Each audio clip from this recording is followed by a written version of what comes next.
Welcome to S biology. Previous lectures मध्ये आपण C3 cycle, C2 cycle म्हणजे photorespiration याबद्दल इन्फॉर्मेशन घेतलेली आहे. तर आजच्या आपल्या लेक्चरचा टॉपिक असेल C4 सायकल.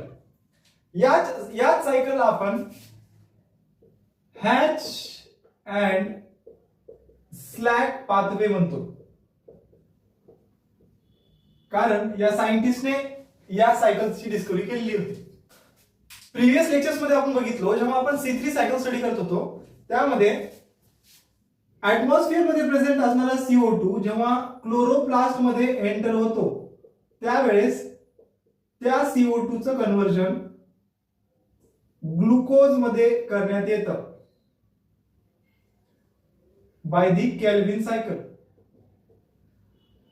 हे नॉर्मल लाईट इंटेन्सिटी मध्ये होणारी प्रोसेस आहे, ज्यामध्ये C3 सायकल मध्ये C3 प्लांट जे आहेत ते कार्बोक्सिलेशन करतात आणि जे CO2 मध्ये एंटर झालेला आहे तो केल्विन सायकल मध्ये डायरेक्टली एंटर होतो. नॉर्मल लाईट इंटेन्सिटी मध्ये ही प्रोसेस फॉलो केली जाते. पण जेव्हा लाईट इंटेन्सिटी वाढते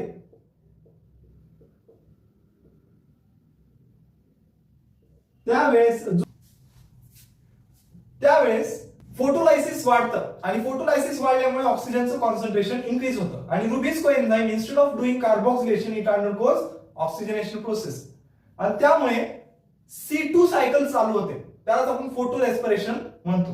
हे आपण प्रिव्हियस लेक्चर्स मध्ये स्टडी केलेलं आहे. आजच्या आपल्या लेक्चरचा टॉपिक आहे C4 सायकल, ज्यामध्ये C4 का म्हणलेलं आहे या पॉइंट पासून आपण आपल्या लेक्चरची सुरुवात करूया. C4 या सायकलला का म्हणलेलं आहे, कारण C4 याचा अर्थ 4 कार्बनचा फर्स्ट स्टेबल कंपाऊंड तयार होतो. फर्स्ट स्टेबल कंपाऊंड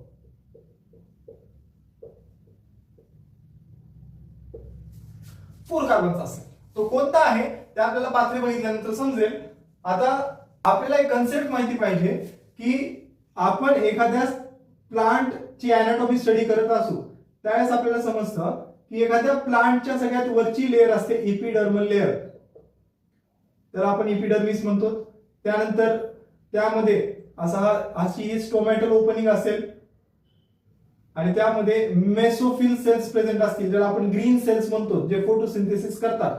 आणि यामध्ये असे व्हॅस्क्युलर टिश्यूज आहेत. व्हॅस्क्युलर टिश्यूजच्या सराउंडिंग मध्ये आपल्याला काही स्पेशल सेल्स या C4 प्लांट्स मध्ये पाहायला मिळतात. या अशा पद्धतीच्या सेल्सला आपण म्हणतो बंडल शीथ सेल्स. आता यामध्ये हे सेल्स जे आहेत ते आहेत मिसोफिल सेल्स आणि हे आहेत बंडल शीथ सेल्स. जेव्हा आपण C4 प्लांट्स स्टडी करू त्यावेळेस आपल्याला समजेल की या सायकल मध्ये मेसोफिल सेल आणि बंडल शीथ सेल्स यांचं कोऑपरेटिव्ह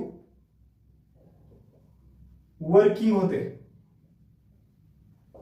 याचा अर्थ काय, जे मेसोफिल सेल्स आहेत ते बंडल शीथ सेल सोबत कोऑपरेटिव्हली वर्क करतात. आता ते कशा पद्धतीने ते आपण बघूया. त्या अगोदर बंडल शीथ सेल्सची जी अरेंजमेंट C4 प्लांट्स मध्ये असते ती थोड्याशा वेगळ्या पद्धतीची असते. म्हणजे आपण असं म्हणू शकतो की बंडल शीथ सेल्सचे मल्टिपल लेयर्स असतात. त्यानंतर त्यांची अॅनाटॉमी त्यांच्या अॅनाटॉमीला आपण क्रॅन्स अॅनाटॉमी म्हणतो. या वर्डला लक्षात ठेवा. नीट मध्ये विचारलेला क्वेश्चन आहे, कोणत्या प्लांट्स मध्ये क्रॅन्स अॅनाटॉमी आपल्याला पाहायला मिळते, तर Kranz anatomy is seen in the C4 plants. Bundle sheath सेल्सची सेल वॉल ही थिक असते. थिक सेल वॉलने बनलेले बंडल शीथ सेल्स आहेत आणि या सेल्स मध्ये हे जे सेल्सची अरेंजमेंट आपल्याला पाहिजे त्याच्यामध्ये इंट्रा सेल्युलर स्पेस ऍब्सेंट असतो. हे काही इम्पॉर्टंट पॉइंट्स आहेत जे आपल्याला माहिती पाहिजेत जेव्हा आपण C4 प्लांट्स किंवा C4 सायकल स्टडी करतो. ठीक आहे, तर यामध्ये हे स्ट्रक्चर तुम्ही लक्षात ठेवा. हे स्टोमॅटल ओपनिंग आहे. या स्टोमॅटल ओपनिंग थ्रू हा CO2 प्लांट बॉडी मध्ये एंटर होतो आणि सगळ्यात अगोदर तो कोलाइड होतो विथ द मेसोफिल सेल्स आणि मेसोफिल सेल पाशी पोहोचलेला जो CO2 आहे तो या बंडल शीथ सेल्स पर्यंत पोहोचतो त्यामुळे याला कोऑपरेटिव्ह वर्किंग म्हणलेलं आहे. ते कसं होतं, आपण दोन्ही सेलचं स्ट्रक्चर काढून कोऑपरेटिव्ह वर्किंग स्ट्रॅटेजी काय आहे ते स्टडी करूयात. C4 प्लांट्स हे नॉर्मली हाय लाईट इंटेन्सिटीच्या हॅबिटॅट मध्ये ग्रो करणारे प्लांट्स आहेत, जसे की डेझर्ट रिजन्स मध्ये हाय लाईट इंटेन्सिटी मध्ये ग्रो करणारे प्लांट्स आहेत. जे हाय लाईट इंटेन्सिटी मध्ये ग्रो करून देखील त्या प्लांट्स मध्ये C2 सायकल घडत नाही. हाय लाईट इंटेन्सिटी मध्ये ग्रो करायले तरी देखील या प्लांट्स मध्ये C2 सायकल घडत नाहीये. ती का घडत नाहीये? कारण यामध्ये जे सगळ्यात इम्पॉर्टंट एन्झाईम आहे जे C2 सायकल घडू देत नाही, त्या एन्झाईमला आपण म्हणतो पेप्को एन्झाईम. यालाच आपण म्हणतो phospho इनॉल pyruvate carboxylase enzyme.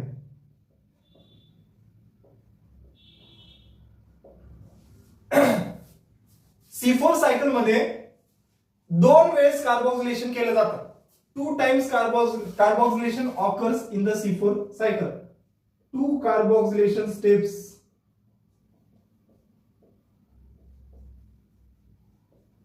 are observed.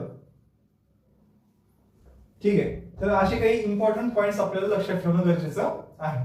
तर चला आपण बघूयात फ्लो चार्टच्या माध्यमातून की कशा पद्धतीने C4 सायकल्स मध्ये किंवा C4 प्लांट्स मध्ये कोऑपरेटिव्हली फोटोसिंथेसिस प्रोसेस घडते. तर हाय लाईट इंटेन्सिटी मध्ये ग्रो करणारे हे प्लांट्स आहेत. प्लांट्सचे एक्झाम्पल्स आपण घेऊयात. शुगर केन,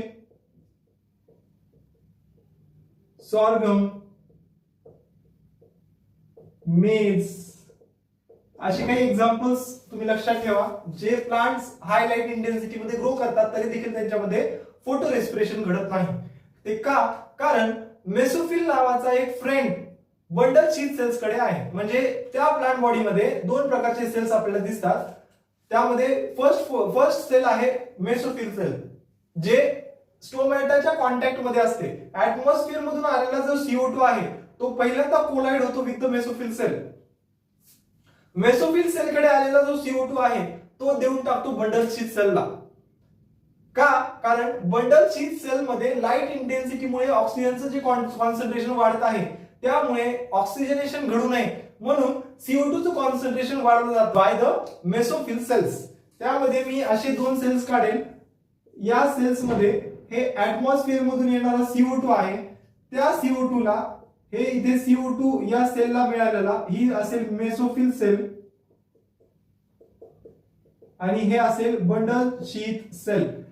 जेव्हा CO2 कॉन्सन्ट्रेशन मेसोफिल सेल मध्ये तयार होतं ते CO2 तो काय करतो, बंडल शीथ सेलला प्रोव्हाइड करतो, ज्याने CO2 चं कॉन्सन्ट्रेशन बंडल शीथ सेल्स मध्ये कमी होऊ नये आणि तिथे जे प्रोसेस आहे, जे फोटोसिंथेसिस प्रोसेस आहे ते केल्विन सायकल थ्रू चालू राहील. यामुळे तो काय करतो, मेसोफिल सेल CO2 या बंडल शीथ सेलला प्रोव्हाइड करतो. कशा पद्धतीने हे CO2 चं मायग्रेशन एका सेल मधून दुसऱ्या सेल मध्ये होतं हे आपण या फ्लो चार्ट द्वारे जाणून घेऊयात. इथे बघा, सगळ्यात अगोदर ऍटमॉस्फिअरिक CO2 या सेल मध्ये एंटर होते. ही सेल असेल मेसोफिल सेल आणि ही सेल कोणती असेल, बंडल शीथ सेल. जेव्हा ऍटमॉस्फिअरिक CO2 या मेसोफिल सेल मध्ये एंटर होतो, पेप्को म्हणजे फॉस्फोइनॉल पायरुवेट कार्बोक्सिलेज एन्झाईम. कोणती enzyme? Phosphoenol pyruvate carboxylase enzyme. ही एन्झाईम काय करायली आहे, या CO2 ला या फॉस्फोइनॉल पायरुवेट सोबत बाइंड करायली. फॉस्फोइनॉल पायरुवेट किती कार्बनचा आहे? 3 कार्बनचा मॉलिक्यूल आहे. जेव्हा CO2 molecule PEPCO phosphoenol pyruvate carboxylase enzyme through phosphoenol pyruvate सोबत बाइंड होतो त्यावेळेस एक 4 कार्बनचा कंपाऊंड तयार होतो. याला आपण म्हणतो ऑक्झॅलो ऍसिटिक ऍसिड, OAA. पहिला स्टेबल कंपाऊंड जो तयार झाला किती कार्बनचा तयार झालाय? 4 कार्बनचा. म्हणून या सायकलला आपण काय म्हणतो, C4 सायकल. क्या बात आहे. म्हणजे पहिला स्टेबल कंपाऊंड जो तयार होतोय त्यानुसार त्या सायकलचे नाव ठेवण्यात आलेले आहे. आपण याच पद्धतीने C2 सायकल आणि C3 सायकल या दोन्ही सायकल्सला का C2 सायकल म्हणलं जातं आणि का C3 सायकल म्हणलं जातं? कारण त्याचा फर्स्ट स्टेबल कंपाऊंड हा 2 आणि 3 कार्बनचा आहे. C4 सायकलला का म्हणलं जातं? कारण फर्स्ट स्टेबल कंपाऊंड किती कार्बनचा तयार झालाय? 4 कार्बनचा. त्याला आपण म्हणतो ऑक्झॅलो ऍसिटिक ऍसिड. हा ऑक्झॅलो ऍसिटिक ऍसिड कन्वर्ट होतो इनटू द मॅलिक ऍसिड. त्याच मेसोफिल सेल मध्ये त्याचं कन्व्हर्जन करण्यात येतं मॅलिक ऍसिड मध्ये. तो मॅलिक ऍसिड या मेसोफिल सेल मधून मायग्रेट होतो किंवा ट्रान्सपोर्ट केला जातो into the bundle sheath cells. कोणत्या फॉर्म मध्ये CO2 एंटर होतोय बंडल चीज सेल्स मध्ये? मॅलिक ऍसिडच्या फॉर्म मध्ये. मग तो मॅलिक ऍसिड मध्ये तो बंडल चीज सेल्स मध्ये एंटर झाल्यानंतर त्याचं डिहायड्रोजनेशन केलं जातं, ज्यामध्ये तो मॅलिक ऍसिड कन्वर्ट होतो परत 3 कार्बनच्या मॉलिक्यूल मध्ये. त्याला आपण म्हणतो पायरुव्हिक ऍसिड किंवा पायरुवेट. म्हणजे त्यामध्ये CO2 रिलीज झालेला आहे, डिकार्बोक्सिलेशन झालेला आहे. जेव्हा मॅलिक ऍसिडचं कन्व्हर्जन पायरुव्हिक ऍसिड मध्ये होतं त्या प्रोसेस मध्ये डिहायड्रोजनेशन आणि डिकार्बोक्सिलेशन दोन्ही घडतं आणि इथे CO2 रिलीज होतो. रिलीज झालेला जो CO2 आहे तो एंटर होतो इन द कॅल्व्हिन सायकल. म्हणजे हा CO2 नंतर या बंडल चीज सेलच्या क्लोरोप्लास्ट मध्ये एंटर होईल, तिथे रुबिस्को सोबत बाइंड होईल, म्हणजे इथे कार्बोक्सिलेशन घडेल.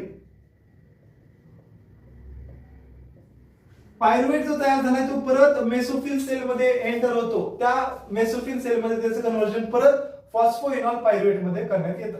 परत दुसरा आलेला CO2 परत त्या फॉस्फोइनॉल पायरुवेट सोबत बाइंड होईल, परत ऑक्झॅलो ऍसिटिक ऍसिड तयार होईल, परत त्याचं मॅलिक ऍसिड मध्ये कन्व्हर्जन होईल. मॅलिक ऍसिड ट्रान्सपोर्ट होईल in the bundle sheath cells आणि तिथे त्या मॅलिक ऍसिडचं परत कन्व्हर्जन कशात करण्यात येईल? पायरुव्हिक ऍसिड मध्ये. आणि असं करून हा मेसोफिल सेल परत त्या बंडल चीज सेलला CO2 सप्लाय करेल. यामुळे बंडल चीज सेल मध्ये CO2 चं कॉन्सन्ट्रेशन नेहमी पीक वरती राहील, नेहमी त्याचं कॉन्सन्ट्रेशन हायर असेल आणि त्यामुळे तिथे ऑक्सिजनेशन होणार नाही. जी रुबिस्को एन्झाईम या केल्विन सायकल मध्ये वर्क करत आहे ती नेहमी कार्बोक्सिलेशन करेल. किती लाईट इंटेन्सिटी असू द्या, कितीही फोटोलायसिस घडू द्या, पण मेसोफिल सेल या बंडल चीज सेलला CO2 कधीच कमी पडू देणार नाही. तुम्ही स्टुडंट्स आहात, तुमचं काम आहे स्टडी करणे, तुमचं काम आहे या कॉम्पिटिशनच्या जगामध्ये स्वतःला अडॅप्टेड ठेवणे.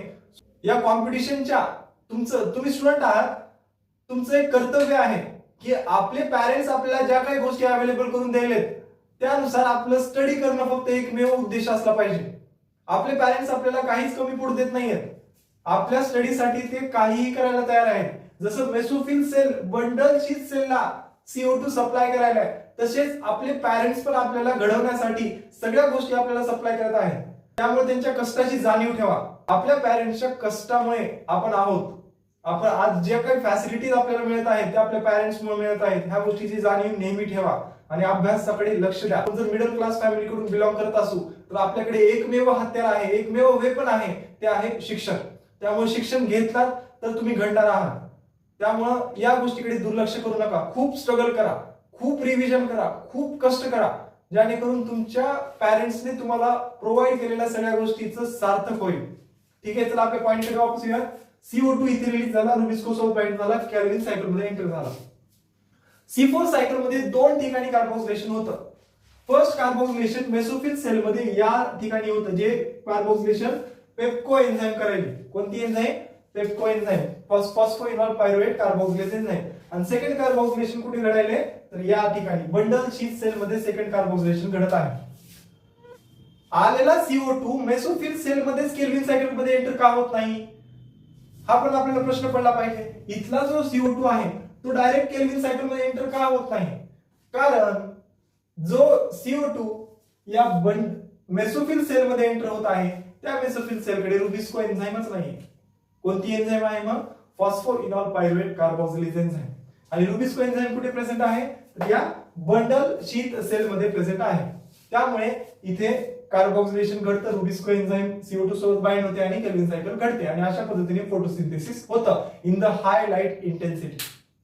क्या बात आहे. म्हणजे प्लांट्सने स्वतःमध्ये फोटो रेस्पिरेशन घडू नये, एक वेस्टफुल प्रोसेस घडू नये म्हणून त्यांनी स्वतःला अडॅप्ट केलं आणि C4 सायकल अडॅप्ट केली, ज्यामध्ये जे CO2 कॉन्सन्ट्रेशन कमी पडत होतं ते वाढवावं म्हणून त्यांनी मेसोफिल सेलची हेल्प घेतली आणि अशा पद्धतीने बंडल चीज सेल्स मध्ये फोटोसिंथेसिस रेट वाढला. So in this way, C4 cycle occurs in different plant species which plants are grown in high light intensity, and due to that no photorespiration occurs in these types of plants and these plants undergo C4 cycle. in which first stable compound produced is called as oxaloacetic acid, which is 4-carbon compound, and this cycle releases CO2 in the bundle sheath cells where photosynthesis or Calvin cycle occurs. तर आजसाठी एवढंच. या सायकलला revise करा, repeat वाचा, notes तयार करून घ्या आणि स्टडी करा, क्वेश्चन सॉल्व्ह करण्याचा प्रयत्न करा. थँक्यू.